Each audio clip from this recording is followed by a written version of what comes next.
Hello, everyone. Good evening. Sorry we're a bit late. I know we said 8 o'clock. It's only quarter past, anyways, and it's good afternoon to all of you in California, um, and also in Manila. Very very early morning. So good morning to all of you. Hopefully, some of you are already up or haven't slept yet and watching us here on Asta Drama.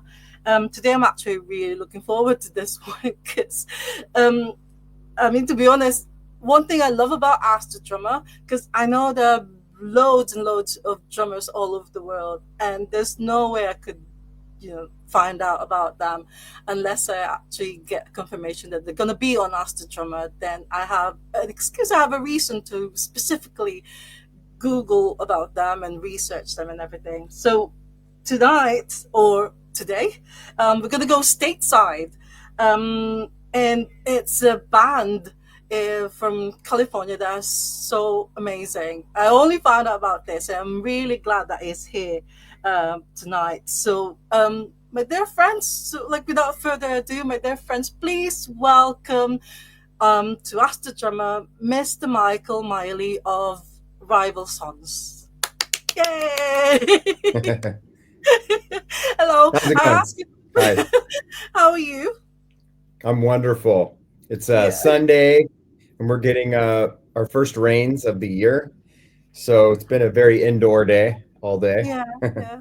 And am I right? You're in California, right? Yeah, yeah. Yeah. And so, first, I want to ask you, how's the situation there now? Were you affected by the fire at all? Or? I live in Camarillo, but we had some terrible fires in November from the same kind of winds. We call them Santa Ana winds, and the LA fires are, I don't know, 40 or 50 miles. So we weren't very affected.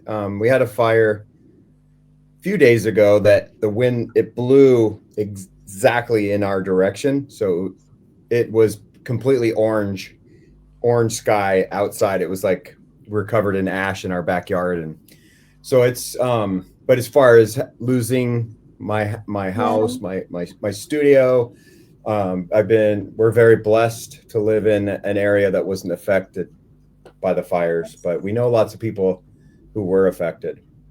yeah, yeah. Weather-wise, you said that you've first rain of the year, so you've just had Yeah, it fresh. yeah. Yeah, yeah. Rain is not like rain in here in California is not like in the UK. Not it's like rain in Manchester. Yeah, it's a little more sparse. Yeah. You could say. Well, So I'm really glad that you said yes to Ask the Drummer. And also, I want to give a massive shout out to Talita Janice for the introduction. Thank you so much, Talita. And I hope you're watching us live right now. And thank you for helping get Michael Miley on the podcast.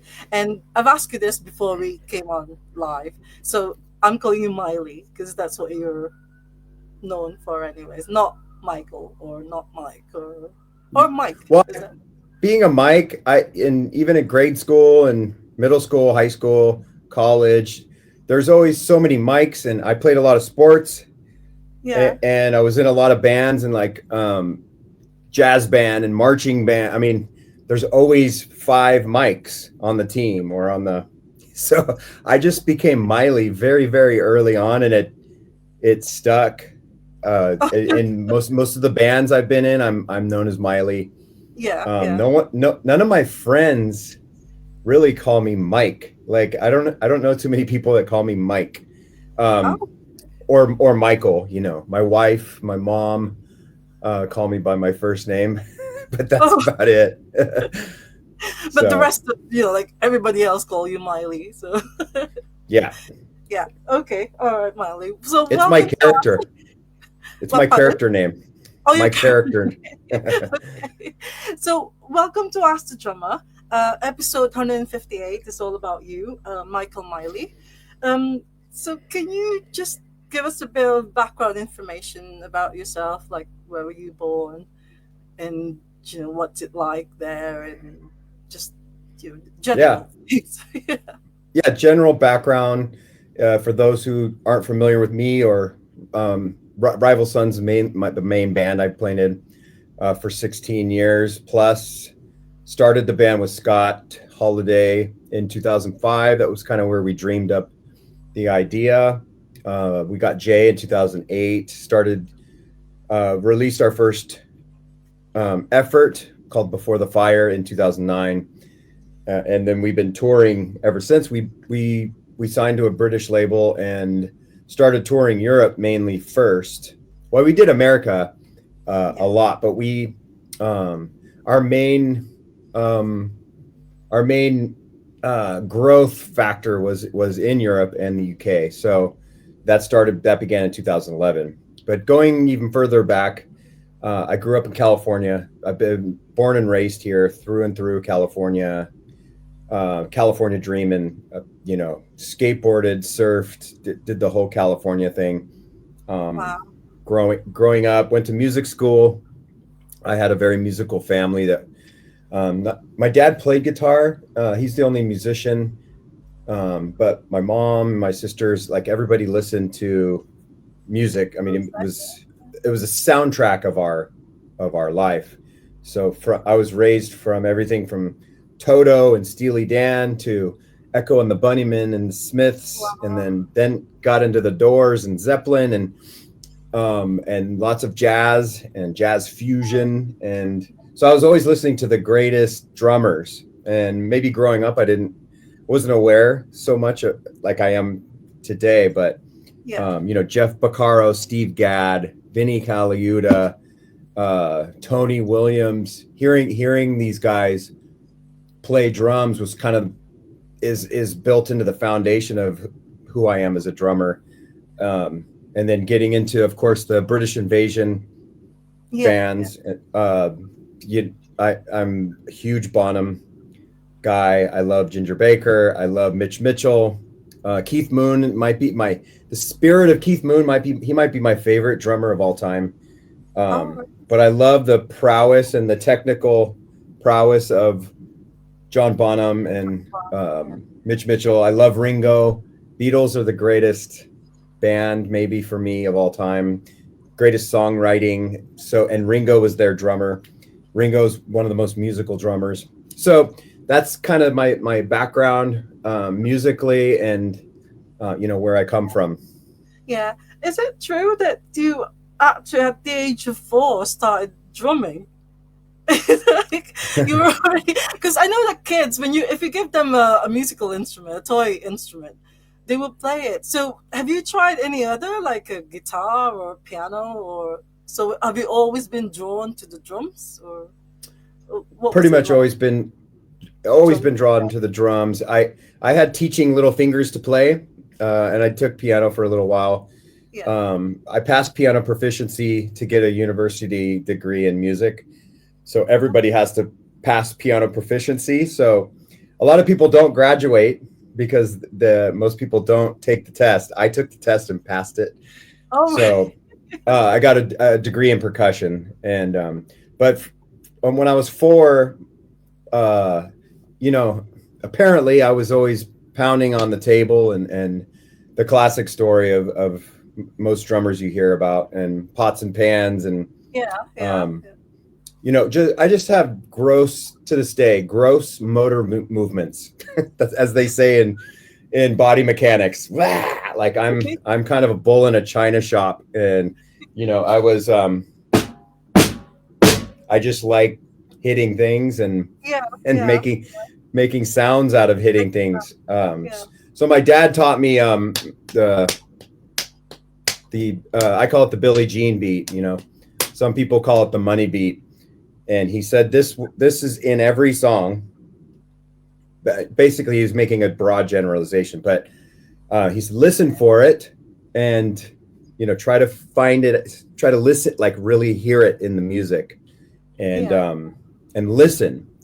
And so I feel so lucky because when I hear music, I can hear what the hi-hat's doing when I'm walking and picking out apples at the market. I'll hear the music playing in the store, and I constantly tuned into when I hear music. So if music's playing, if there's music playing, I don't think I could do the interview. So um, Okay. it's a blessing. It's a blessing and a curse. But Yeah. Yeah. so I learned the Billie Jean beat, and then I heard things like "In the Air Tonight" by Phil Collins, Oh, Phil Collins. and Wow. Yeah. Yeah. where it's just, I mean, the big drum fill in the middle of the song. Yeah. Um, I was a kid, and I remember being in the turning lane, blinkers on, like my dad's driving, and that came on the radio, and my dad just cranked the radio because he knew it was coming. And I just remember just like my eyes getting really big and going, "Dad, I want to do that." And so it Yeah. was this that spirit of the drums being a um, upfront, like Keith Moon he said he was a lead drummer, like a lead singer, So Yeah. Yeah. lead guitar, like why doesn't anybody say lead drums? Lead Because a lot of drum. times the drums are in the background, and I love the background drumming, but I also love the lead drumming of guys like Tony Williams and Ginger Baker and Keith Moon, John Bonham, where you just knew there was a drummer in the band. It wasn't like Yeah. the wallpaper, the guy in the background. Yeah. But that when you mentioned the "In the Air Tonight," that's also in an Eminem lyrics. That must have been like really massive in America at the time. That you hear it Oh, constant. It was like, it was number one, yeah, number one on the charts when it came out. I mean, I was little, but it's also just it's a staple. You say "In the Air Tonight" to any drummer, they know they it. know, yeah, Or yeah, yeah. you'll hear That, guys do it at sound checks, and it's a good way to get your sound man to really get your toms. So when I'm doing my tom, I have concert toms now over on my left side, yeah. my hi-hat So side, you do, yeah, you do and my that. yeah, it's a part of every sound check. So Oh, it's so amazing. Yeah, that's so good. Before we actually carry on, Sam Presley III, he said, "Hi, Mike. With the release of the Catalina footage for the general public, I'm curious if we'll all be hearing some of those songs in upcoming live shows. I know that you love to play radio.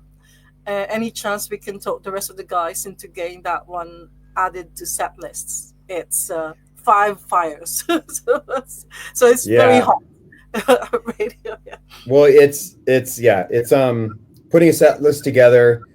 And now with 16 years, 9 albums, it's nine studio albums. Now we have the live stuff.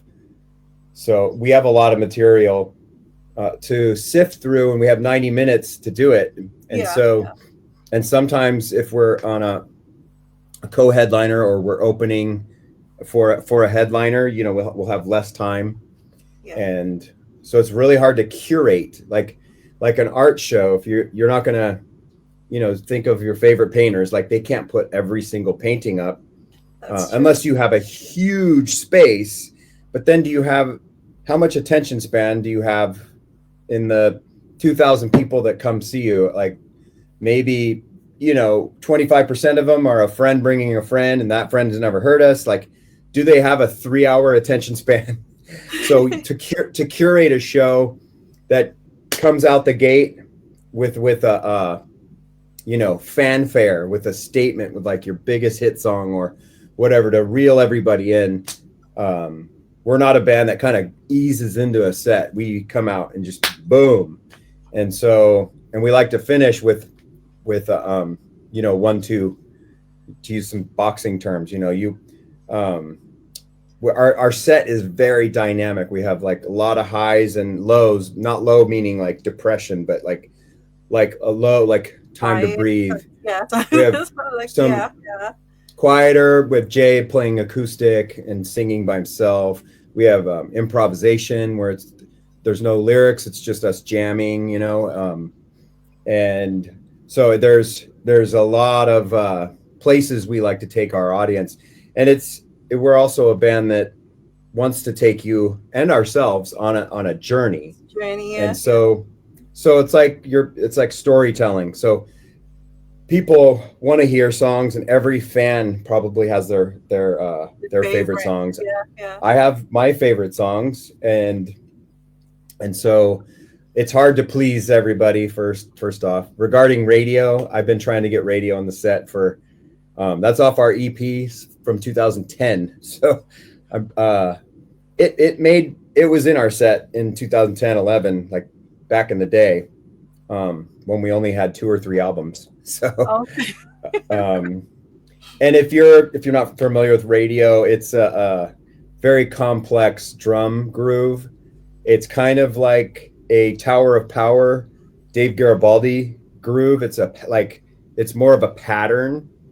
So it's like every drum beat is a pattern, but when you just go do ga do ga do, that's not. It's a pattern, but it's just everybody can relate to it.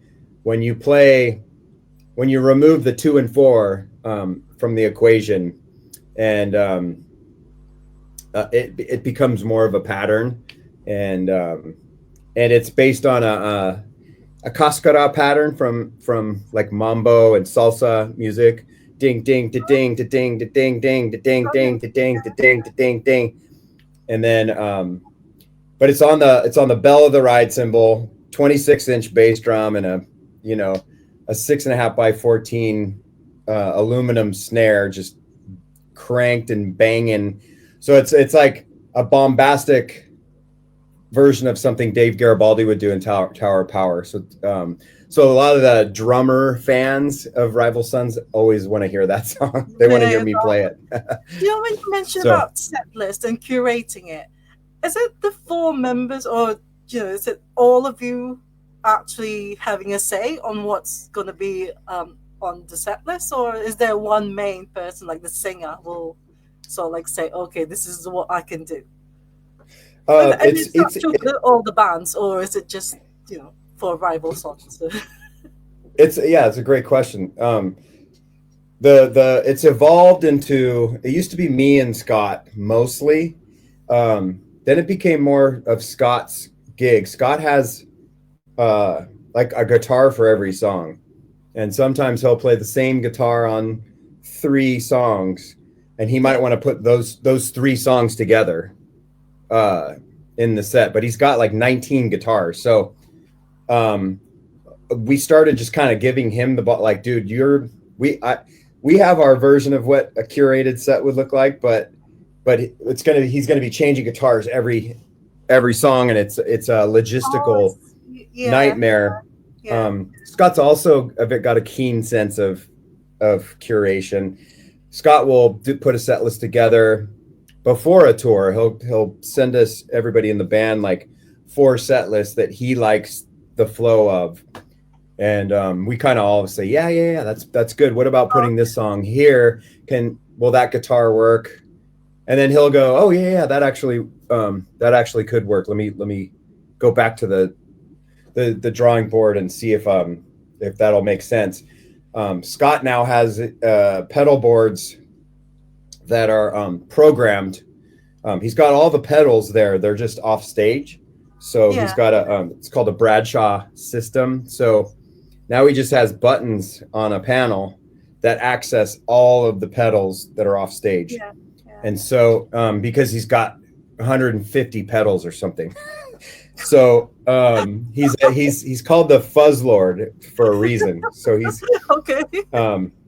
And when we're in the studio, it's funny because Dave Cobb has produced all the albums with us, and Dave Cobb he'll get a FedEx, and we're all kind of showing up, drinking coffee in the morning when we're getting ready to start recording, and Cobb he'll be like, man, I got this pedal, it's like, I got this pedal, and it says it's a fuzz pedal, but it does a little bit of phasing, and it's called a fuzz phase, fuzz face or something, and it's a fuzz and a phaser, and you have 2 knobs, and that's it, and they'll plug it in, and then Dave Cobb will be like, "Hey, write a riff with that."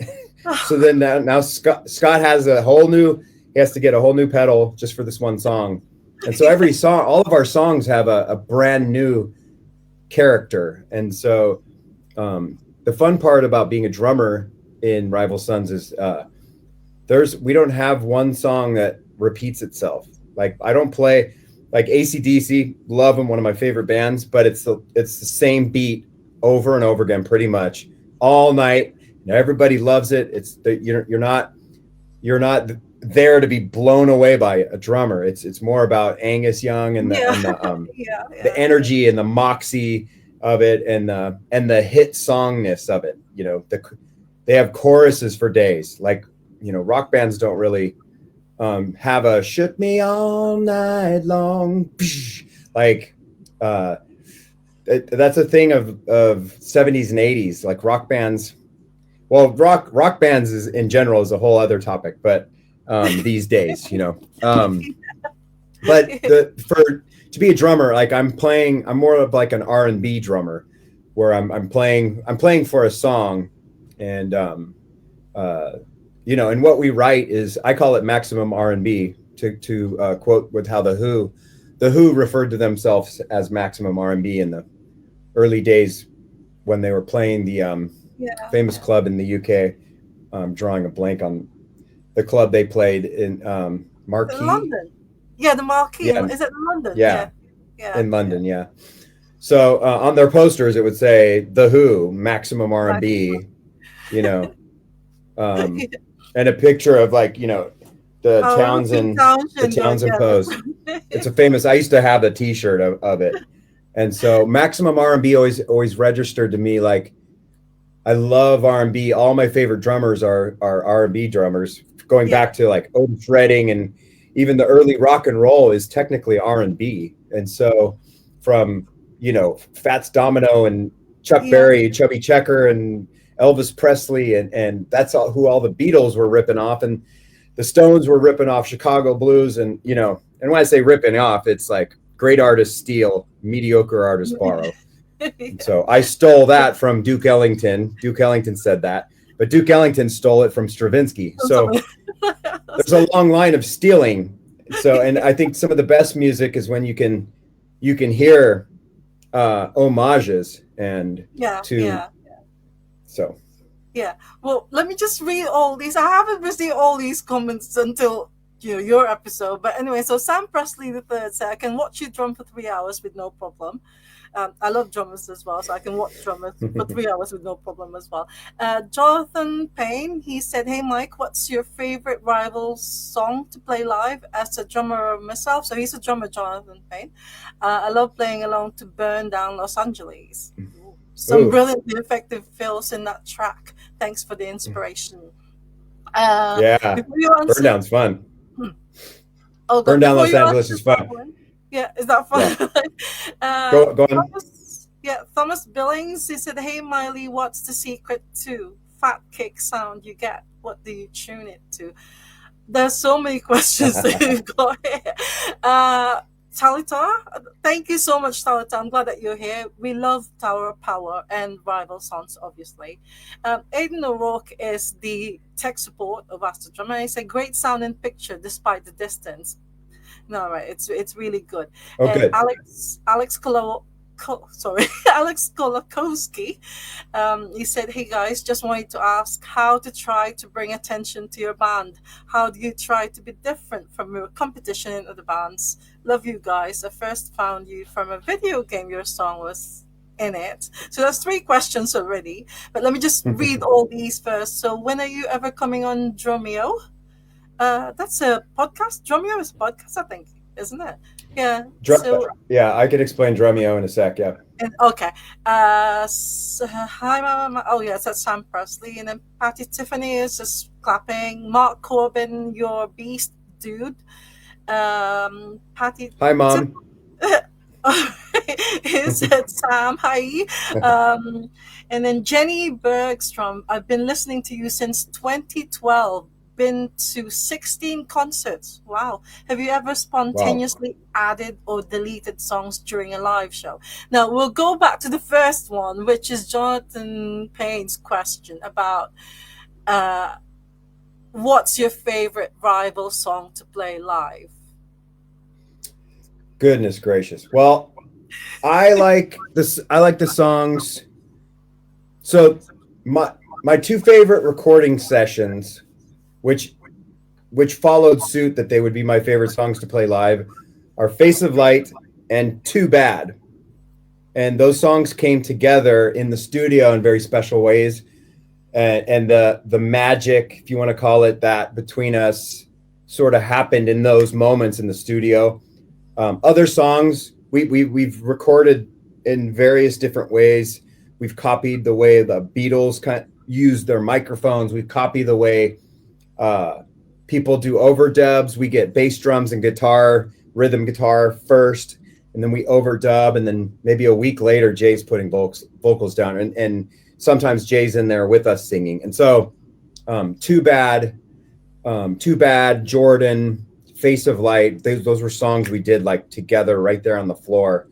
One guy's over here and one guy's, we're all in Yeah, there, headphones, playing together. Some songs we've pieced together with overdubs, and sometimes you need to do an overdub. yeah, Sometimes Scott wants to redo a guitar solo. So that's why you put your amplifiers in like little closets and shut the doors. And sometimes we crack the door.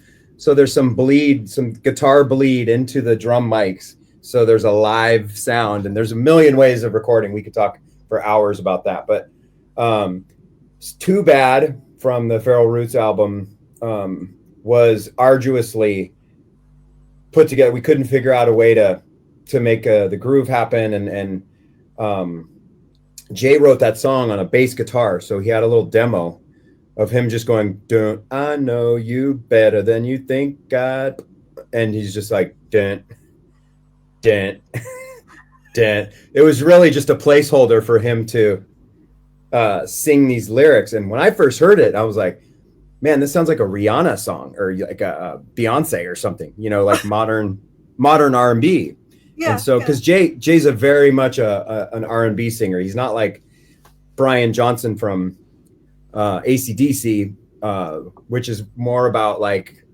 to me, it's just the angst and the moxie. And, I love AC/DC. I'm a huge AC/DC fan. yeah, So, but when Scott had this other song that we wanted to do, which is the main chorus riff, and it's to me, when I heard that, it sounded like a Black Sabbath riff or something. And Dave Cobb was like, what key is that in? And then Scott's like, D, I think it's in D. And then Jay, what's yours in? D. And he's like, and Cobb's like, let's just put those two together. And so I was laying on the couch just waiting for them to figure it out, because I had been in there playing and nothing was working. I decided I'm going to take a nap. So I'm just like on the couch. And then all of a sudden, they're like, Miley, come over here. So I sat down the drums, and I knew the riff because Scott had played me the riff on other days, and maybe even that day. And then when we put it together, it was just like no brainer. So so when those kind of things happen, there's a magic. And then when you get on stage and do it, and it was like up for a Grammy for Song of the Year. So it packed a big punch. So when we play it live, the crowd loves it. We love it. It's one of my favorite songs that we've ever written. Like lyrically from Jay, the yeah, vocal performance, the guitars, the drum beat is so much fun. It's just a big, I call it the Meg White. She's one of my favorite drummers from the White Stripes. the White And Stripes, yeah, yeah, so I'm playing a very, very simple beat behind a very complex riff, which is kind of the White Stripes formula in my mind. And so she was a master of that feel. I did it in Do Your Worst as well. yeah, I like big, bombastic, washed out ride cymbal. I even have a signature ride cymbal with Paiste. It's not like a released signature cymbal, but it's they make it for me and to my specs. It's kind of an omni ride, and Yeah. so I play Paiste. I don't know, for the drummers that aren't familiar, I play right, pearl drums, Paiste cymbals, Aquarian drum heads, and Vincent drumsticks. I have a signature model. Porter and Davies, the thumper, the seat that if you ever heard of a thumper, it buzzes when you hit the kick drum, so it sends a shock wave up your spine every time you hit the kick. So when you're wearing headphones or the in-ear monitors, Yeah. it's really hard to get a good bass drum feel when you're wearing in-ear monitors, because you're closing out the whole world basically, to only hear what's in your ears. Yeah. So Yeah. bass drums, the kick drums tend to sound thinner. Modern in-ear monitors have like 16 drivers in them now. They're really good, and you could get some low end. But think about that. This tiny little speaker is not going to give you what a woofer is going to Yeah. do in a speak. Yeah. Yeah. Yeah. So So so yeah. So to answer the question, Too Bad, Face of Light, Jordan, the yeah. songs that we put together in the studio. Well, you mentioned being nominated at the Grammys. Like you were nominated twice. Is it was best band and best song? Did I Album, say that? Oh, best rock album. Sorry, album, yeah, best album and and best rock song. song. Yeah, yeah, and that's Yeah. in 2019, isn't it? For 2019 for the 2020 Grammys. 20. Okay, But the yeah, 2020 Grammys are for the previous year. So yeah, yeah, 2019. yeah, yeah, And we just celebrated 6 years of Feral Roots, that album. So it was cool to put that on and go, wow, 6 years ago. yeah, So yeah. regarding Burn Down Los Angeles from Yep. Jonathan, I think Jonathan, it's one of my favorite songs we've done. And I was thinking, I'm like, gosh, can we ever play that song live, especially in LA? Like, yeah, yeah, that's what. everybody's losing their houses, and Yeah, yeah, you yeah, know, I mean, Altadena basically burned down. It's crazy. The Palisades, it's just nuts. Um, so it's funny that he mentions that now, but it is a fun beat to play, and there's a lot to that, even though it's a simple song, but it's a 4-bar phrase on the drums. So I'm making a 4-bar statement, which I like to do. I mean, there's 1-bar statements. Like, I mean, Kashmir is just a 1-bar statement from Zeppelin. yeah, There's a lot of classic stuff that's a 1-bar statement, but a 4-bar statement means there's sort of a question and an answer, or an AABA, or AABB, or you can make a statement yeah, yeah, that sort of goes with the lyrics. Maybe the lyrics are all in the first 3 bars, and then there's a 4th bar, and you don't want to do a fill, but you want to kind of liven it up. So yeah. anyway, Burn Down Los Angeles is a fun part to play on the drums. You mentioned all the different brands that you were using in your like setup, drum kit setup. Because I've actually, when I googled you, it seems like you're being endorsed by so many brands. And the question I wanted to ask you is, does it make a difference which brand you use, or like say for the drumsticks, or maybe the cymbals? Oh Does it yeah. make a difference whether it's a one brand or a different brand, or is Yeah, well, this is a many faceted question you ask, because one would like to think, oh, it's the sound, and of course, 100%, the way you all play? all the big companies that are all your favorite drummers have they might be DW and Zildjian and Remo drum heads, and that drummer swears by that combination for him, and I think it's like any athlete that uses a baseball bat, a cricket bat, a tennis racket, golf clubs, you know, it has to feel good in your hands, right? The golf club, All when right. you Yeah. swing, Yeah. and it might be, you might just be uh, talking yourself into it, maybe, or like I hit the ball straighter with this golf club. So, uh, and then there's a some companies are really good at artist relations, and so if you're traveling all over the world, you want your drums to show up in as many, like we're in the north of the Arctic Circle in Norway. Am I going to get my drums that I play, my sound?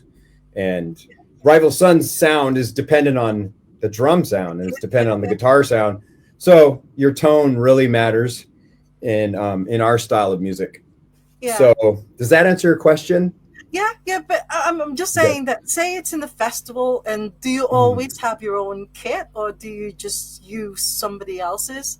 And We um, travel, if we're kit, on tour with our truck, I will have my drums for sure. you're And okay. so All right.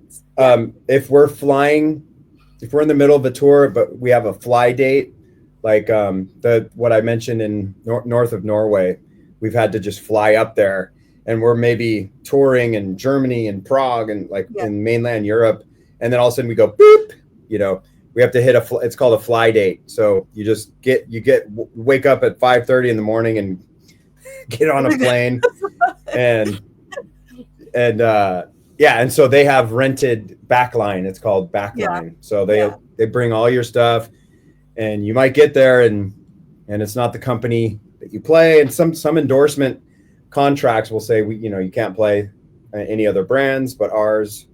And so sometimes I've arrived and it's a kit from another brand, and I'll email my artist rep or text that person and say, hey, just so you know, if you see any pictures online, because now everybody's posting yeah. photos That's right. online, Yeah, and I was playing Pearl, and then when I got to Norway, there was a Ludwig kit, and so it's like there's nothing I can do. I have to play the show, oh, and okay. Yeah, yeah, yeah. so and usually they'll laugh it off, You're just okay. Yeah. Um, but So, I've heard stories of people playing other stuff, and the company gets real mad, and it's like, I mean, come on, okay. we're All right. we're at the whim of like the backline companies only have so much gear. They can't have gear for everybody, and I have a very specific size. I have big drums. I have a 26-inch bass drum,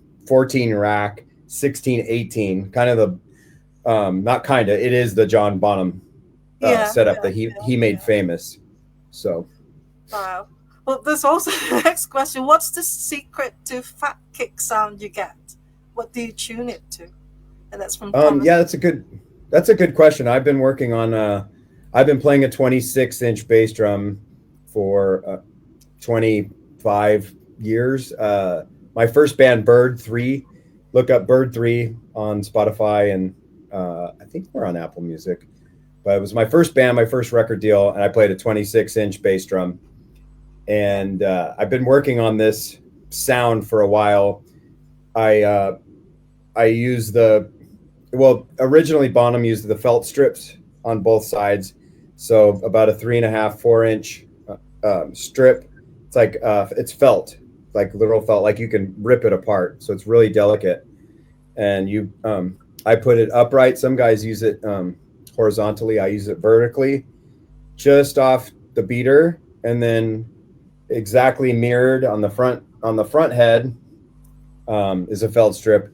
Then one day in maybe 2010, mine ripped, and we were changing the drum heads, and we called the local music store. They didn't have felt strips.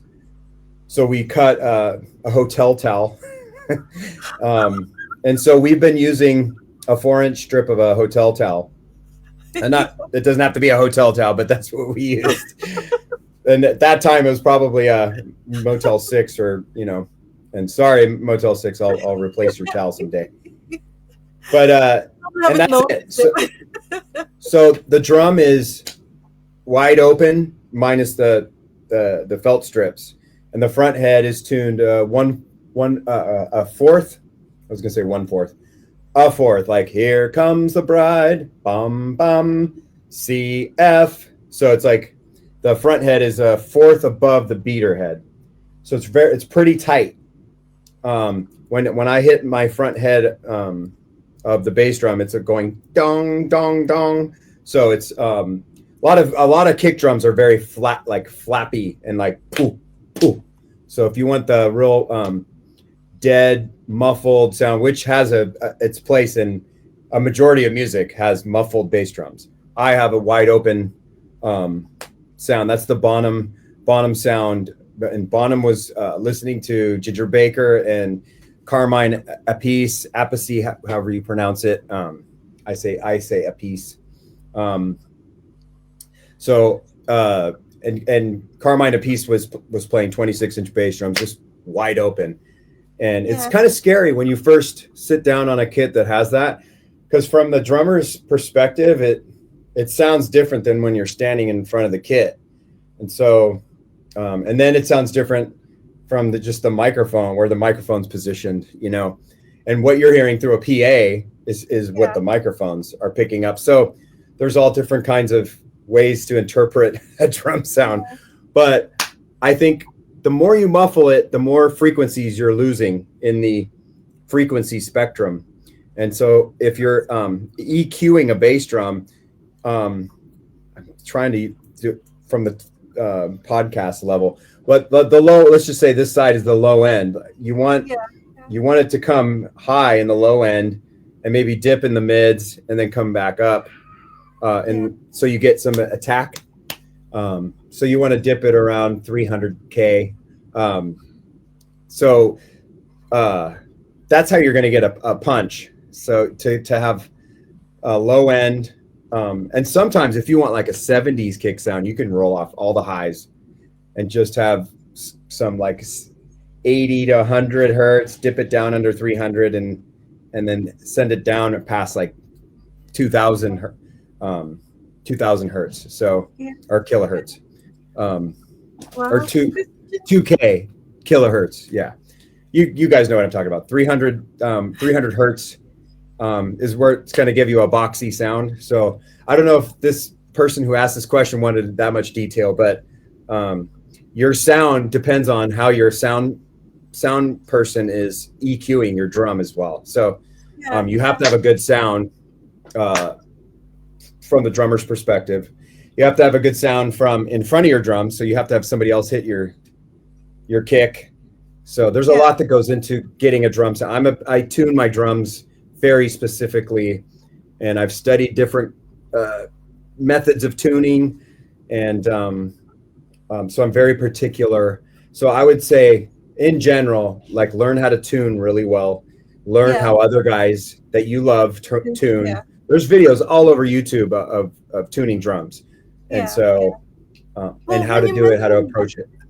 Getting a muffled sound, because whenever I go to gigs, I always look at the drummer and I always sort of like try and see what the kit looks like. Sometimes I see a bass drum and inside there's like a tea towel, and is that a way of doing the muffled sound, or like the one that you were talking about, or sometimes like a towel, like the one that they used to. Like a towel for doing the dishes. Like on the bass drum, or like hanging down, or inside of it, laying on the inside of it. Inside of the sometimes I see it inside the drums, inside the bass drum, and sometimes it's over. So like maybe it's something to do with, because when you mentioned muffled sounds, maybe that's what they do instead of having this velvet thing. So, the velvet strip. There's all sorts of things you can do to muffle any drum. Ringo Starr's kind of the first to make tea towels famous, but it's mainly he put the tea towels on the toms, and so instead of like something that's ringing out, it would be like, see if you hear the difference, like 2, and then so it's more like a door knocking Yeah. than a you know. Yeah. So there's a million ways. People put pillows, blankets. All the major drum companies make their own version of a little pillow that can go in there on Velcro, and um, so I also have a microphone inside the drum that is mounted inside my bass drum for the attack, and then I use a bass drum, a mic outside. It's a D12, not a D112. It's a D12 reissue mic, AKG mic, and it's known for its good low end. And so I have, and then we mix those two mics together to get the one sound. Yeah. So there's a lot of science. As I'm answering this question, I'm like, man, I could talk for an hour about bass drums. So sorry. The problem though is that I'm not very technical when it comes to drumming. I do love drummers though, and I always love watching them. Like one of the guys said, I go to gigs and I make sure that I position myself where I can see the drummer. So I can see what he's doing. But anyways, yeah. But when it comes to Yeah. the technical side of it, sometimes I see, oh, why is that doing there? What's the towel doing there? But anyway, so the other question is, how do you bring attention to your band, and how do you try to be different from your competition in other bands? I don't think there's a big competitiveness out there. Like the rock and roll genre is not very big, so I don't think there's a competitiveness on how we just write. We write songs that we like the sound of that's inspiring, that's saying something lyrically, Yeah, and so we write for ourselves first and foremost, and then that formula has that's what will garner you fans. And when you first start writing your stuff, you can't be so self-indulgent that the song's 23 minutes and people are going to turn the song off within 4 minutes, because there is a reality of an attention span. And so Dave Cobb, our producer, was really keen on getting us to, because we're self-indulgent, we'll jam for 20 minutes on a song. And so when your producer kind of puts up boundaries, yeah, sort of guardrails, and under 3.5 minutes, the song has to be under 3.5 minutes. So we're going to go verse, chorus, bridge, double chorus, done. yeah, So most songs have a formulaic verse, pre-chorus, chorus, verse, pre-chorus, chorus, bridge, guitar solo, breakdown, final chorus with just the acoustic and the singer, and then the band comes back in, and then you end it. There's a million ways to formalize yeah, that's a word, a song form, arrangement of a yeah. song. Right. So, and he also wants to ask you, when are you ever coming on Drumeo? That's Alex Oh, Golamowski. Drumeo is a channel on YouTube, but it's also a Musora is I think it's Musora. So you can be a subscriber of it, and they have tons of drum lessons from all these famous drummers that are in there. Once you go through all the menus, and so it's an app, so you can get in the app, and like I'm a member of Drumeo, and I've like religiously watched the Larnell Lewis, who's a Snarky Puppy drummer. He has a lot of great lessons on there, playing linearly, and all sorts of good stuff. So it's a learning product, a learning product. But also, if you're a fan, like if you're an aspiring drummer, you're going to be a fan of a lot of the drummers that are on there. So I'm supposed to be on there very soon. I'm talking to the guys over there. I've been wanting to. You really have to either get to Vancouver, Canada, or be on tour. A lot of guy, unless you're have a budget to like fly up there and stuff. They really, so we've been talking for years, and we haven't played Vancouver in gosh, since like Feral Roots time. So like 6 years. So um, yeah, there are plans for me and Drumeo for sure. It's one of my favorite channels on YouTube for Yeah. drum. I'm a drum nerd, just like everyone listening to this. I'm still taking lessons. I'm refining my technique, and so yeah, I never want to stop learning. Okay. Well, Sam Presley said, "Can we get more cowbell?" I was actually just I was playing Blue Oyster Cult last night, and I always love that song and the cowbell one. I don't have my cowbell in here, And hello to but Trisha Ritter Bush. Bush. I hope I said your last name correctly. And Patty Tiffany, she just said, "Hi, honey. I'm just going to say that this drummer practices every single day. Crazy, but never stops. Drummer extraordinaire." Thank you. thank And you. Sam said it shows in the work. And Trisha also got a question: how much time do you spend before a tour in rehearsals? And given how long you guys have been together, do you find yourselves wanting to improvise more in live performances? Yeah, I personally, I'm always practicing. Like Patty Tiffany just said, that's my mom. In case any of you guys Oh, are wondering, hello. um, she's assuring everybody.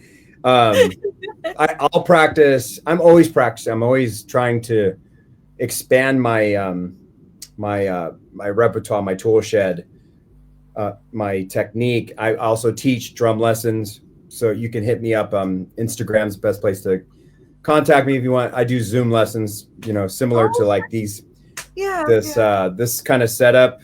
And so I'm learning. But when I'm teaching, I'm also learning. And so anything you teach is going to help you uh, to galvanize that technique in your own self. And Yeah. so um, I'm constantly pushing that envelope. So before a tour, though, if I see, oh, we haven't played that song in a while, a couple of weeks before the tour, I'll start going through. Maybe I'll make the playlist of the main songs that we're going to be choosing from that tour, and maybe a couple of years ago we did a Pressure in Time anniversary tour where we played the whole album from beginning to end. So I wanted to listen to that through over and over. I haven't listened to Pressure in Time, and I don't just put on our records. I'm mostly at home. I'm listening to Steely Dan. I love Unknown Mortal Orchestra. I love Miles Davis in the Yeah. 1960s with Yeah. Tony Williams, Herbie Hancock, Ron Carter, and Wayne Shorter. The 60s era Miles is some of my favorite stuff. So I love jazz. I love Zappa, Frank Zappa. So I'm not listening to a lot of modern. I like Unknown Mortal Okay. Orchestra, Tame Yeah. Impala. Yeah. Yeah. Um, As a drum teacher, you're probably the right person to ask this. Do you think be as a drummer, to be a drummer, it's got to be in you, or you can actually learn to be a drummer? It's oh, like what you said. As a 4-year-old kid, you've always saw like you're always drawn to the drums or the drum kit, and you're always like tapping and making noises and things like that. So I just think I believe that it's got to be in you first of all before you become a drummer.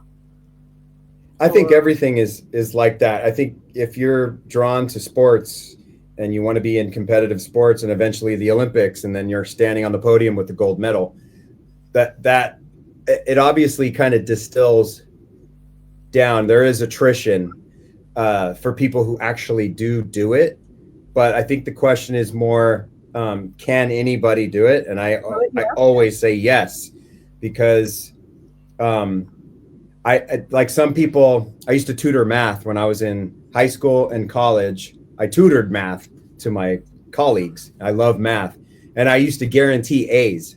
And everyone was like, "You're crazy," and I'm like, "If you do what I say, you will get an A in math." And so I think anybody can do math. I think anybody can do drums. I think anybody can learn any skill. With the you have to have you have to have drive to begin with, and you have to have I think a good teacher as well. And I think that's why there's a lot of attrition and distillation of actual people who are out there doing it that you see on TV and YouTube and live concerts and on albums and on Spotify. There's definitely attrition because a lot of people give up, and I think there's probably people out there, a large number of people out there that gave up too early, in my opinion. So drums are like me, because I did try, but I just thought, no, it's not for me. Yeah, so, I mean, if you look at any kind of pattern in nature, there's patterns, and so there's what's the Fibonacci sequence is like everywhere in nature, right? And so and part of being human is and rationale and thinking is pattern recognition. And so I think drums are the most foundational. Let's just begin with rhythm in general, like da da da da da da da ba ba ba ba ba ba ba. Your brain is going to pick up on that. By the second time I've done that, you're like, oh, that's a repeating, ba ba ba ba ba ba ba ba ba ba ba. Right? That's a pattern, and everyone in the stadium, in the football stadium or baseball stadium here, you go to a baseball game, you'll hear that like 150 times that night. Let's go. Yeah. So, right. So rhythms are blum blum blum blum bum bum. Like that's the 20th Century Fox theme song. Like My Sharona. Do do da da do da do da do do da da do do da da do da ba ba ba ba. That's a pattern. That's a 4-bar pattern, and it happens over a set period of time. That's a kind of a long answer to your question, but I think pattern recognition. Now it's like, okay, part of that pattern is here, part of that pattern is here, and then the rest of that pattern is with your foot. Now it takes coordination. Of course, it's hard. It might take. I can teach anybody the Billie Jean beat. Some people get it right then and there, and some people takes a week. And my cousin's son, I was teaching over Christmas, and he couldn't get it. But he's in a very musical family. But coordination is like the brain is wiring all these things, and the nervous system is reacting. You're getting muscle memory, and a lot of people are hearing correctly, but their leg is not doing the bass drum. It's doing the bass drum with the snare drum, and so whatever happens in the brain, it has to like separate. But now he just sent me videos of him doing the beat, and he's got it like perfectly. So I believe anybody can learn drums. Anybody can learn an instrument. I'm learning how to golf right now, and the swing. I just finished Ben Hogan 5 lessons. He's arguably the greatest golfer of all time, and he has a whole method. So, and there's a method to the madness of coming back and swinging a club into a ball that's just sitting on the ground, baseball, cricket, tennis, American football. All these sports have a moving object that you're striking, you're catching. Basketball, you're throwing something into a golf. It's like the ball is just sitting there. It should be no brainer, but it's one of the hardest. It's one of the hardest things to do is just to hit a ball that's not moving. Call that a sport? It's not a sport. It drives a person crazy. but I'm getting better, and because I'm following instruction. So I'm a firm believer anybody can do anything. You hear people say this, put your mind to it, and follow your heart, and all these kind of pithy statements. They're all true. We've all heard them so many times. You can do anything you put your heart you set your mind to. Like, it's true. It's true. It is true. You can Yeah. manifest anything into your reality. And so that's a bit maybe more metaphysical and spiritual in nature, but your mindset is everything. I can do anything. Like, I look in the mirror and I'm like, I can do anything. And so um, I think you have to have more of that mindset than like a natural ability. Every person you know and love on the drums and any instrument, on any Michael Jordan in basketball is one of the greatest players of all time. LeBron James, Stephen Curry, Steph Curry, all these famous basketball players shot 1,000 free throws a day. Like, they're not just natural players, they put so many hours into it. And Practicing, so yeah, yeah, yeah, they, 10,000 hour, the 10,000 hour formula yeah, is if you put 10,000 hours, you will get good at perfect. whatever. Yeah, yeah. Well, let's continue with all these messages. Diana Pauling said the best drummer ever. So, wow. Thank you. Okay, and Sam again said, with the growth of the band over the years, there anything that you missed from those early days touring in the white van? No. No. So you got That the big, what do you call I it? That's think like the van obviously one. the early days, or you could hearken back to your early days, and there was a different kind of hunger in how we performed. It was a little more reckless. It was a little more punk rock. It was called throw and go. Like, you don't get like this 3 hour sound check and dial in everything perfectly. You're just like, you're going, you're sweating, you're getting no sleep, sleeping in a van. Yeah, We're taking shifts driving the van. We're all driving the van. Now we have a bus driver and a truck driver that drives all our gear. So it's like, things change. yeah, yeah. Business models change. This is a business, so we're running a business. I'm an owner of a company. I'm an owner of like 5 companies, because there's our touring aspect, our merch, and our record label, our Of global course. company. Yeah, It's like there's a lot going. We're not just 4 dudes, yeah, 5 dudes jamming in a garage and yeah. playing Van Halen songs anymore. We're trying to Is, be Van Halen. yeah, So, you know, yeah. Is it true that you once did 250 gigs in one year? Is um, that right? it's definitely possible for sure. We were touring a Wow. lot. Gosh. So almost did you ever go home? Or it's almost like every day of the year that you were out there and performing. It must be really That's very, hard. very early days. Yeah. I mean, Right. Okay. 2016, we opened for Sabbath mostly, and they did, I think they did 95 shows in 13 months. So, I mean, there's different years we've worked a different amount. Yeah. Yeah. And there's one, I counted one year I was gone 194 days out of the year. So that would be like 150 shows approximately. And so, I Wow. mean, every year has been different. So yeah, lately since COVID and the pandemic, everything has slowed down a lot. And Yeah. unfortunately, it's been a crazy time these last 4 or 5 years since the pandemic. To kind of, it feels like a resurrection. Like, I mean, we are trying to lift. We were Grammy nominated and all the stuff. We're trying to just lift the plane off the ground again. And so there's Yeah. a lot that goes into running a business, going on tour, picking the songs you're going to do, designing the T-shirts. Yeah. We love wearing. I mean, I don't have a band T-shirt, but like most musicians wear band T-shirts. It's like Yeah. we Yeah. we love merch. We love merch. We have our own merch company.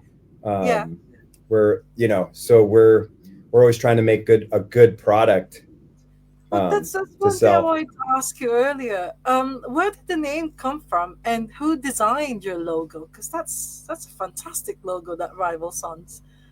So where did that Uh, come from? Where did the name come from? Because I think you were we have the like band. most bands, you start tossing out names, and everybody says no, that's stupid, that's ridiculous. uh Jay had a we liked Trans Am, we liked muscle cars, we liked the V8 engine, you know, we felt our music was vroom vroom, like our music could go with race cars from F1 to NASCAR to Supercross and Red Bull extreme sports stuff. We had our stuff in Supercross videos with Scosh is a kind of a sporting audio company that does a lot of outdoor stuff, has used our music. And Yeah. so Trans Am was one of our first names that we loved. And I think that Jay's into Native American culture, so he came up with Pontiac Sun, and you know, Pontiac Trans Am. It's a kind of a crossover there, but Pontiac Sun, like the sun in the sky, and then that we were thinking of the Rivals, like we wanted a confrontational name as well, like a name that packed a punch right Okay. off Yeah. the bat. And so Rivals Sons, I think, was like Jay and Scott had a phone conversation where Rival Sons became the thing. I got a text message from Scott, and he's like, "I think we got it. What do you think of Rival Sons?" And I was like, "Oh, dude." He's like, "I just Googled it. The domain name is available." It's And I available. Yeah. just said, "Buy it." You know, we bought it for like $2.99 or whatever. So, or 99 cents. I don't know. It was like we could just buy it. And the only thing that came up when we Googled it was Saddam Hussein's rival sons are at it again, or something like that. Oh, It was like some crazy, like, you know, thing about rival son. Then some Cain and Abel stuff was in there, so it's got a connotation to it as well. Like we're all familiar with biblical stories, and so not that we're a biblically based band. It's just like Cain and Abel, you know, Isaac and Ishmael, like these the sort of not the archetype of the rivaling brothers, you know, is a very common archetype. So I think a band name has to cover a lot of ground. It has to pack a punch.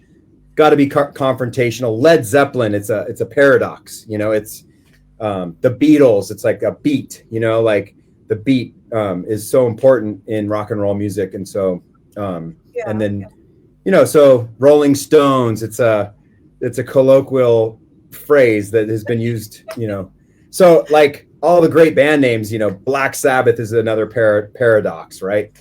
So you could go Motley Crue. It's like I could go on. Lots, yeah, lots of them.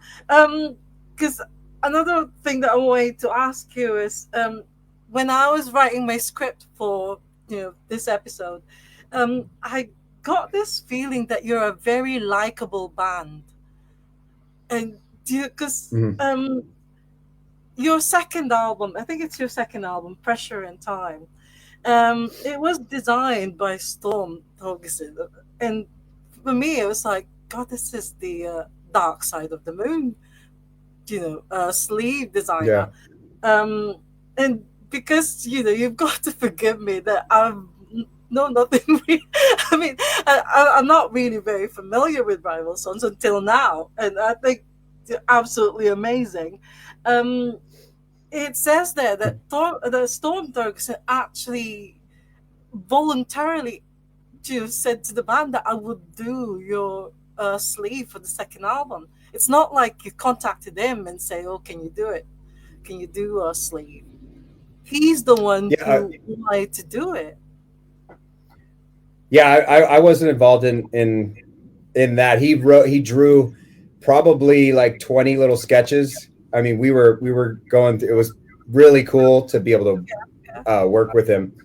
And you know, it's our first kind of major release that we had with a record label, and so we wanted to come out the gates strong with a statement, obviously, like yeah, any band would.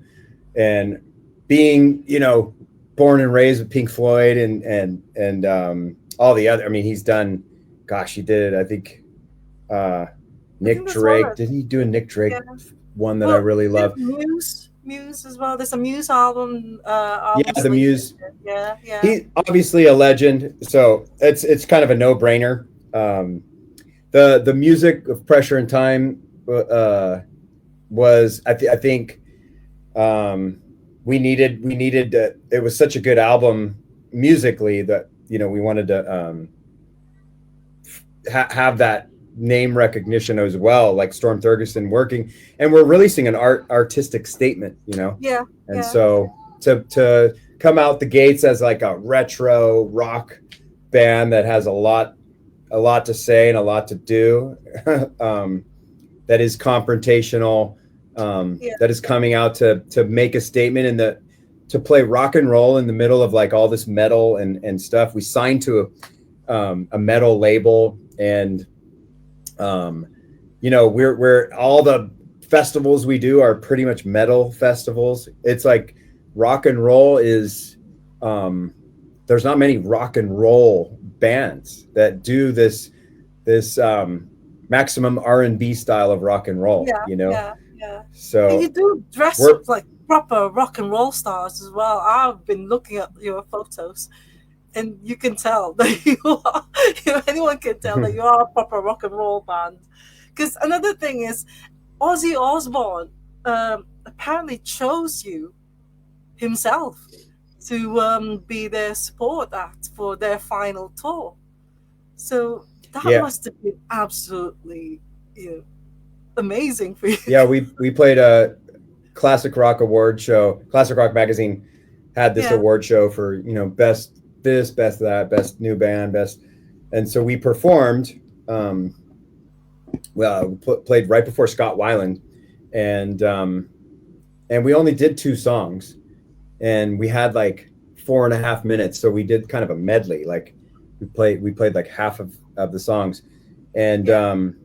and in that performance, that's where Ozzy and Sharon, they were there at the award show, and they saw us play, and the rest is history. And we got to be the direct support for the final Black Sabbath tour called The End. So That's incredible. And then this year, actually in the summer, you'll be playing with Guns N' Roses. Now, I do love Guns N' Roses.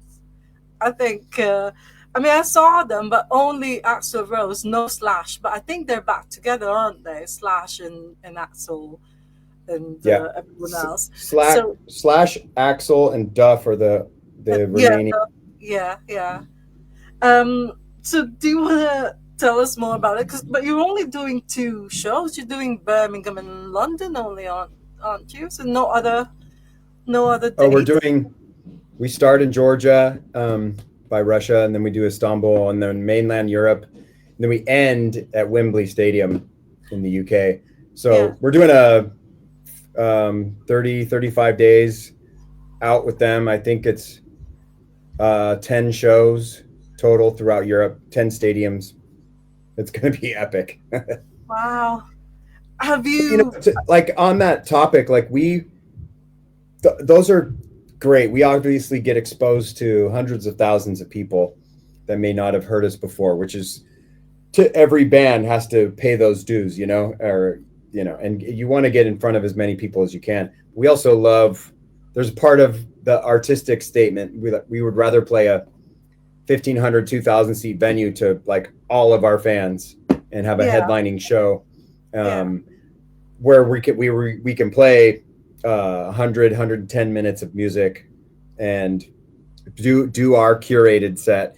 When we're with a band like that and we're direct support, we're probably going to get 45 minutes, and so we'll play like 8 songs, yeah, yeah, yeah, and it's like, then there's like, do we want to play the hits, the hits that people know us by, or do we want to jam a little bit? We like to, we have musicianship. We like to, it's not that we're showing it off. We just like to play together. And so Feral Roots, we tend to do a jam. It's a song called Feral Roots. And we'll do a jam at the end and yeah, open up, and everybody kind of takes a solo. And it's a good time for us to stretch out. But doing that in a 40-minute set, we call them nosebleeders. It's just like boom, boom, boom. You want to get your best songs out there. And it's kind of like a best of, if you're making a best of album, like what would you play?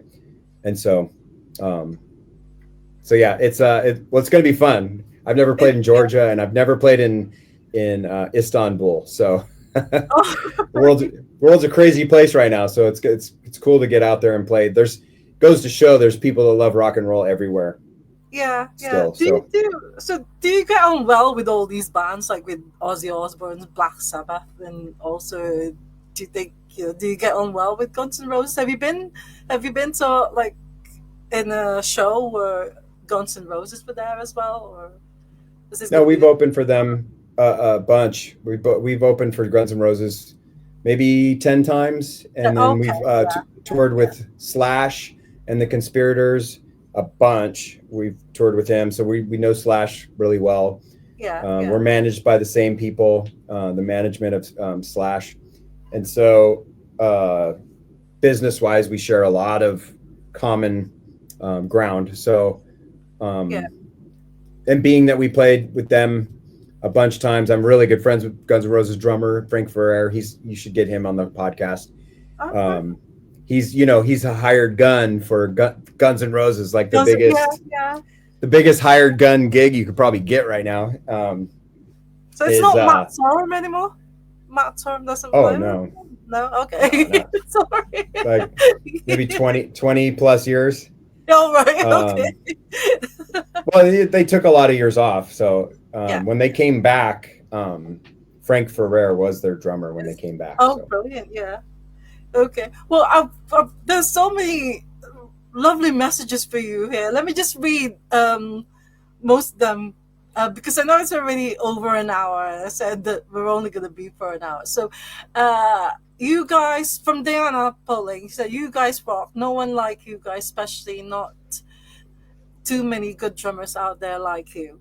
So, that's one. Cherry Miley said, "He's the appreciate best." Um, it. so, That's my dad. That's my dad. Hi, oh, Dad. hello. So, mom and dad are here. Thank you so much. So, yeah. Yeah. Diana again said that's so cool that you offer Zoom lessons. Um, Diana said, love the answer. I think that's the one about maths, and because she said that she stinks at maths, but now felt inspired even at her age. So I won't be able to sort like read all of them now, but no California. Are you going to be doing a show gig in California or not this year?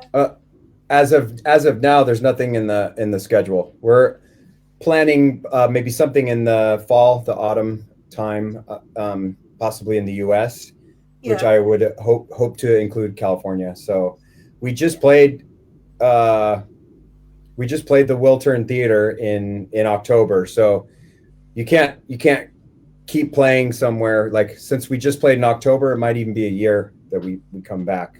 yeah, So many other places to play. So that's right. um, Yeah. you missed a good show. It was us and Clutch at the Wiltern Theater. It was fun. All right. And And I also in wanted to. Sorry. Sacramento. But go on, Yeah, I also go wanted to on. ask you because you have your own YouTube channel as well called Miley on Drums with a Z. So it's Yeah. Miley and then on drums.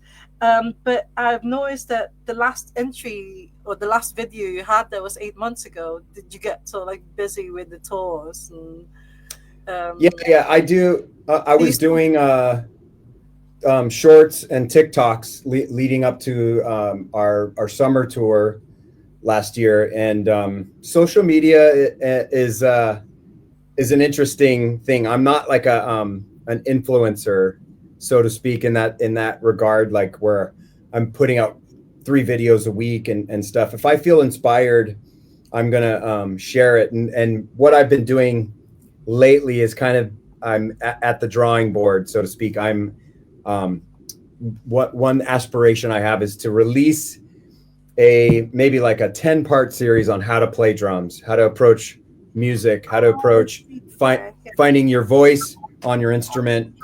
And I did a drum clinic for Sweetwater Music, and it actually inspired me to possibly write a book. So I have a lot of stuff I'm doing that's so I don't want to just um, put out a bunch of content that I have to be inspired and I have to feel Yeah, of authentic, course.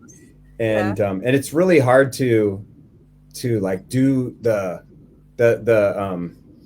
influencer drummer thing. Like there's guys that have millions of followers and they put out Yeah, stuff yeah, every week. yeah, Like I'm a drummer in a band that's trying to make an artistic statement and stick by that ethos, that Rival Sons has. And so, anything I put out, I want it to I don't want it to contradict anything I'm doing.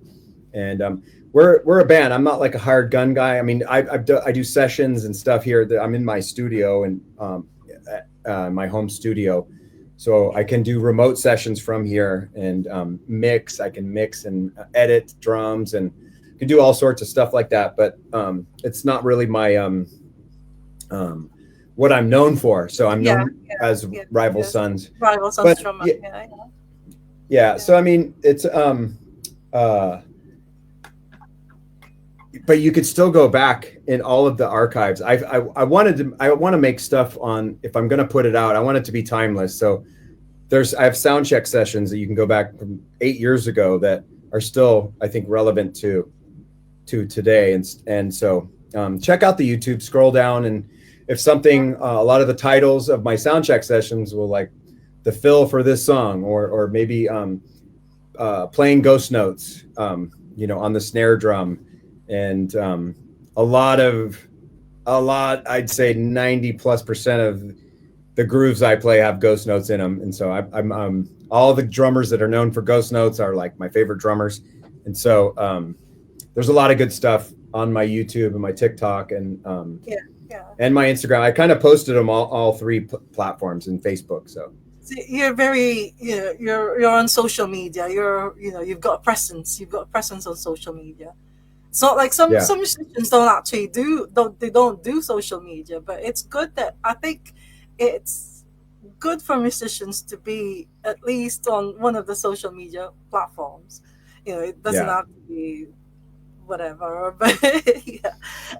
Anyways, it's I've got four questions, regular questions that I always ask guests. So because it's already over an hour. So first one is, when you play drums, do you twirl or do Oh the yeah, of sticks? course, of Yes, course. that's Yeah. awesome. Yeah. Ah. I mean, I throw sticks in the air. Oh, My that's left brilliant. hand's my left hand is not as good, but Yeah, I'm not like playing and twirling. If there's a break and I have 4 beats, or I have 2 beats of yeah, rest where I'm not playing anything, I might go boom, you know. yes. Um, it's I think it's the ADD. It's like something has to fill the space. No, I love So drummers who do that, because you'll be surprised that most of the drummers on the podcast, they often say, "No, I don't do that." But I just yeah, love that kind of showmanship. That's what I always look for whenever I go to a gig. I always wait for the drummer to to do the twirl bit, but most of the times they don't. And do you also point? Do you point your stick to oh, someone? I yeah, you I think you need to come to a Rival Sons show. I do everything. I'm not a guy that sits in the back and stares at my hi-hat. I'm definitely trying to connect with the audience Yeah, and be a part. I'm a part of the show. I always say I have the best seat in the house. I'm on a riser in the back, and I can see my band and I can see the audience. I definitely have the best seat in the house. So when are you it's touring the UK? Not with Guns N' um, Roses, but your own tour. Do you have any we did plans? last year. So yeah, just Oh, everybody should just keep following Rival yeah, Sons. We have a schedule right now where we're touring Canada this spring, and we're touring Europe in the summer. I'm sure there'll be other dates that we do in the UK. I don't think we've announced them yet, but we're okay. not just going to play Wembley. I think we might, we'll probably go up and play Birmingham or Newcastle, Yeah, maybe yeah. do Edinburgh. Like we'll do some UK dates. I'm pretty sure. Oh, that would be great. So I'll keep an there's eye radio. out. there's Yeah. radius clauses too, so you can't, if we play Wembley, we can't just play London the next day at at a venue in London. So it would probably be like Birmingham, Sheffield, like going up north, or Or maybe Manchester. Make sure that you Manchester. have Yeah, a of course, Manchester. Liverpool. Yeah, Or we played Liverpool. all over Bristol. We played Southampton, Wolverhampton. Um, uh, what's the place over Norwich? We Oh, okay, yeah, yeah. Newcastle. We played all over the UK over the years. So Well, I'm definitely it's going to keep an eye out for your gigs. So hopefully I can see you do the twirling and also see you point the audience. Next question is drumming heroes. You mentioned John Bonham, because I do believe that John Bonham, he was the drummer's drummer. Like most of the drummers that I've got on the show, they always say John Bonham. Any other drumming heroes? Jeff Beccaro. He's played with everybody. He's Toto's drummer. Played the famous Rosanna beat, Hold the Yeah. Line beat, like all these famous grooves that he's known for. Played with Steely Dan, and so growing up, hearing him play, he's a studio guy, so he's on a lot of people's albums. Boss Gags, music that I was raised with, and so Jeff Beccaro's a huge one. I love Alex Van Halen. I love John Densmore from The Doors, Mitch Mitchell from Jimi Hendrix, Ringo. I mentioned those guys before. Stuart Copeland, Stephen Perkins from Oh, Jane's Addiction, one of my favorites. yeah. And so, 90s drummers. I loved Matt Cameron from Soundgarden, and 2000s. I loved Meg White for the White Stripes. Oh, right, yeah. Uh, and I laugh because she's like not known as being a drummer's drummer, but ask any drummer in the business, and pretty much like ask Dave Grohl, he loves Meg White. So yeah, I love the jazz guys. One of my favorite jazz guys right now is Keith Carlock. He plays with the modern version of Steely Dan, and he played with Sting. Oh, And okay. he's also does like really experimental jazz stuff that's just insane. And Yeah. so I like a lot of modern guys, but most of my stuff I'm listening to is still, I'm trying to figure out what Tony Williams did with Miles Davis in 1966.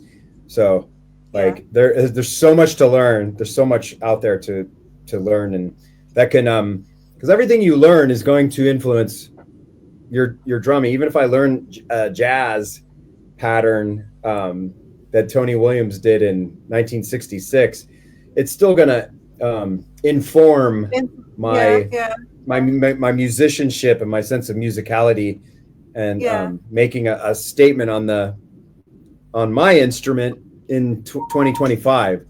So yeah.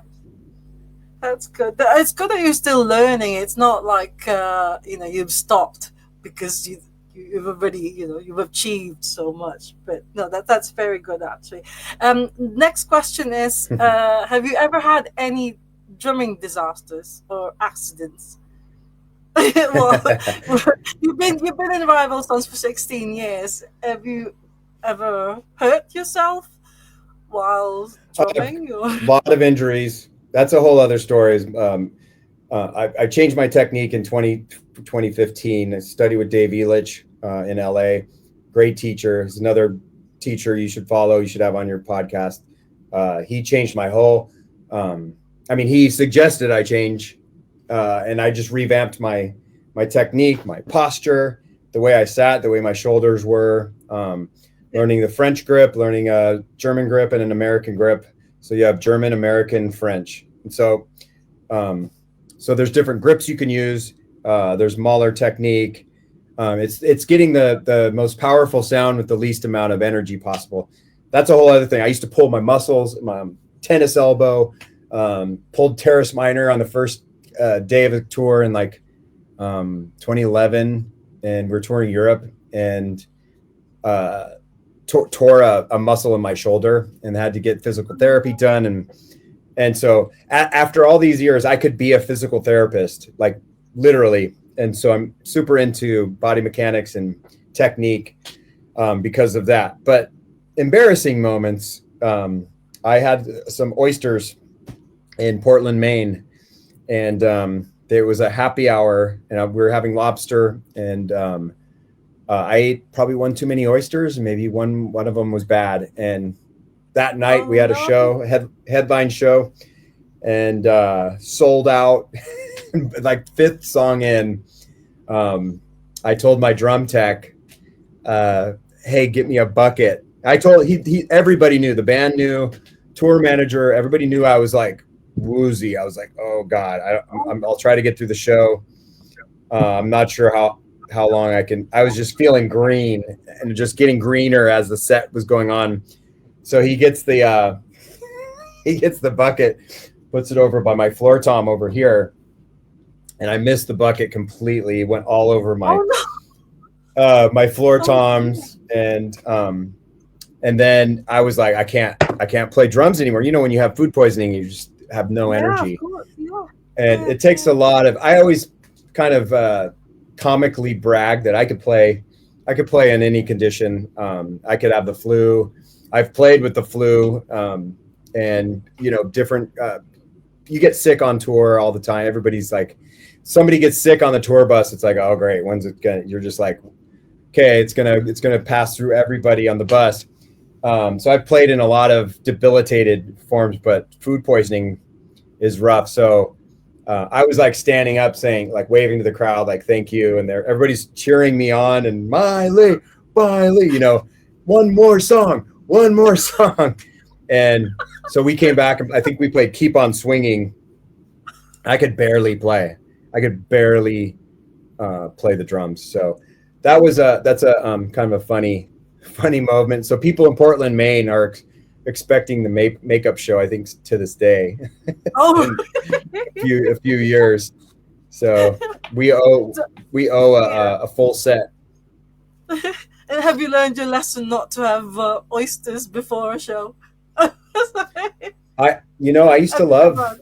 oysters. I haven't really had them since because Oh, it's just in the back of my mind. Like, um, I love like putting horseradish in there, and oh yeah, yeah, the yeah. cocktail sauce, and making like little oyster shots, and you could even pour a little tequila in there, and um, it packs a punch. But if you get a maybe they turned, or Yeah, I don't even or know what the bad food one. poisoning Yeah, is. yeah, yeah, yeah. Final question is, what would be your advice to aspiring drummers out there or musicians in general? I'm always telling people to listen as much as you can, and really listen and learn. Count the bars. When you're listening to your favorite songs, one, two, three, four, two, two, three, four, three, two, three, four, two, chorus, one, two, three, four, two, two, three. Like count how many bars are happening, and you're going to start seeing patterns. And we were talking about pattern recognition earlier. Music is Yeah, not rocket science. And you'll start seeing how simple it really is. And then once you have a foundation for 12 bar blues is 12 bars. It's like it's the same amount of time.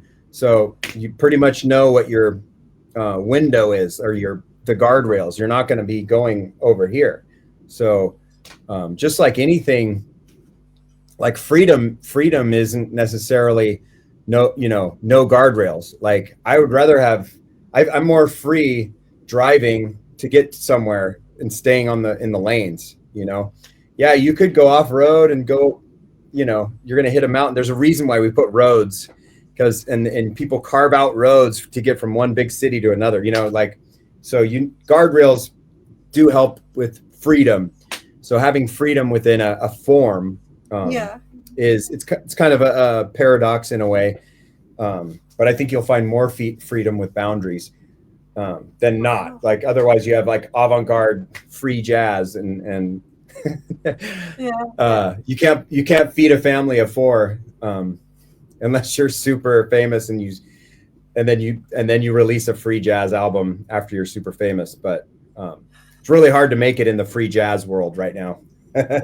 So, but but yeah, it's so listen, learn, try to transcribe, try to learn from what you're hearing exactly what your whatever instrument you're doing, if it's guitar, bass, drums, keyboards, singing, horns, being if you're a horn player, violinist, you know, a lot of the orchestral music you can read.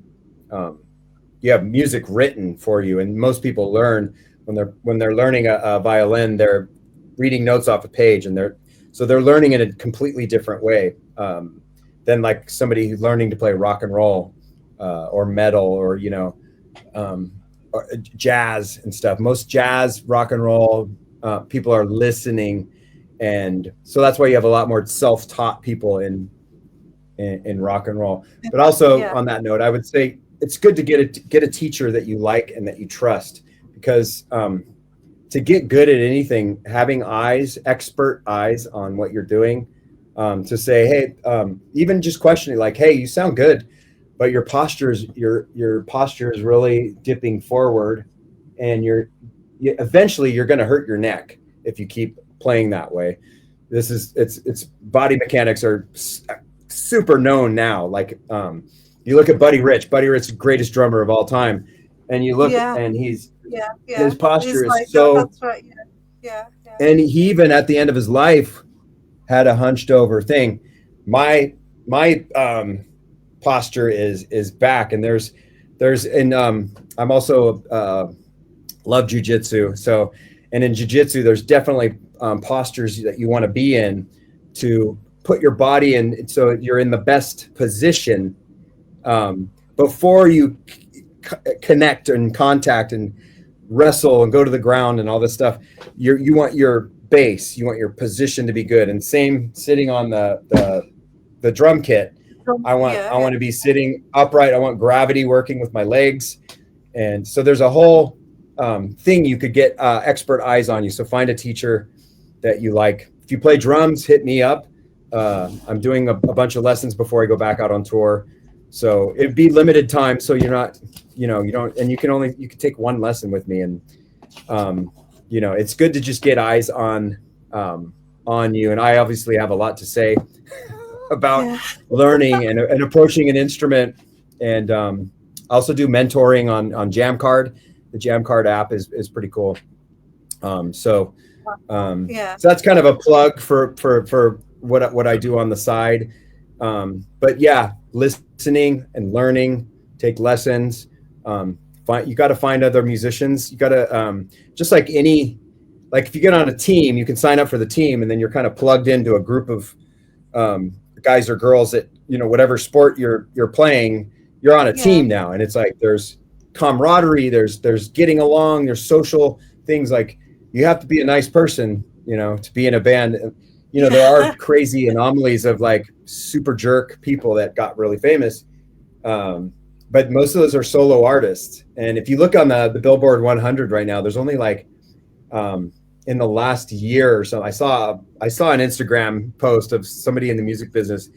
And in the last year of the Billboard 100, there's like 4 bands, and 96%, or Yeah. or the They are rest of them soloists. are all Yeah. solo Yeah. artists and collaborations and rappers, and Taylor Swift and Adele. It's Yeah. like all the big artists are solo artists. So to be a band is, you have to have some gumption and some tenacity to really try to make it as a band right now. It's like Rival Sons was coming out right now. Um, it's you have to be tenacious. So find that in you. Find the tenacity in you. And Yeah. Yeah. uh, if you're an aspiring person that wants to be in a band, Yeah. um, That's and learn absolutely. business. Learn about business. And I'll end Yeah. with that. You got to learn about the music business and how it works and how it operates. There's books on it. Everything you need to know about the music business by Donald Passman. He's got multiple updated editions. It's a great book to learn what to look for in a record deal, to finding a manager. Yeah. Every musician kind of has gone through that book. It's a great book to have. I'm reading I'm reading a book by J.P. Bouvet on improvisation right now. So I mean, just you have to color your mind with as many, with as much diversity as you can as far as Yeah. learning stuff about the art. But I'm applying my technique in golf, my golf swing, and my jujitsu to my drumming, and so I think everything can cross pollinate. So I can take a learning technique of a golf swing and go, oh, wow, that's just like And then, hitting a drum, but I'm hitting a drum that's like a tiny little white yeah, ball, and I'm yeah, hitting it sideways. With my body, I'm boom. yeah. So it's the there's not so much wrist in it, but the I'm slapping the ball Yeah, that's sideways, yeah, and yeah. whereas in drumming, I'm more it's gravity that's letting the stick do the work, and it's almost like dribbling a basketball. So I mean, on and on and on, like all these things. Just be an eternal student, and you will get good at an instrument. So, so amazing. I really want to say thank you so much for coming on Ask the Drummer. And I've got to say, you are so awesome. You Cool. really are. Thank you. And I really hope that you'll do a UK tour. I mean, your own tour, not with Guns N' Roses, so I can go, especially in Manchester, either Manchester or Liverpool, because I would Yeah. really love to see. I mean, I've seen some of the clips on YouTube, and they're brilliant. Like I said, the Jules Holland one from 10 years ago. I really like that song actually. Oh, That Jules Holland is great. electric, We love. yeah, that was so good. So thank you so much, Yeah. and Thanks for having me. yeah, and thanks to Talita once again for helping me get you on the show. So Oh, cool. thank you Love you, always. Talita. Yeah, Talia, thank you, and hope to meet you in person someday. Okay. Yeah, all right, Cool. thank Well, you. thanks. Peace, everybody. All Everybody right, watching. Thank you. thank you. Bye. Take care. Yeah. Bye. See ya. Okay. Bye. Oh my God, that was so awesome. How awesome is he? I mean, from someone who hasn't actually heard of rival sons, so I don't really know much about them. But after talking to him, it's just unbelievable. And all you guys who've joined us live, thank you so much. I am really, really sorry that I'm not able to read all your messages and some of the questions as well. I wasn't able to ask him all the questions that I've written down for my script as well. But I mean, the ones that he's talked about is just so incredible. And I really hope, fingers crossed, that they will be playing in the UK, doing their own tour, so I can go and see them live as well. Anyways, that's all we've got for now. I was like over. I did say to him it's only going to be for an hour, but it's nearly coming up to 2 hours now. Thank you all so much for joining us. As always, love music, love life, love drummers. They're absolutely amazing. Michael Miley, thank you so much. And we'll be back again next week, but next Sunday it's going to be at 2 o'clock in the afternoon here in the UK. And it's from a new band, a young band from, I'm not sure if they're from Manchester, but yeah, do keep an eye out for the Ask the Drummer guest announcement post tomorrow.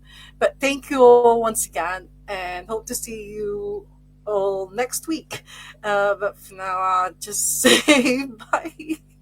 God, I really think he's so awesome. God, I'm so happy. Anyways, yeah, bye for now. Bye.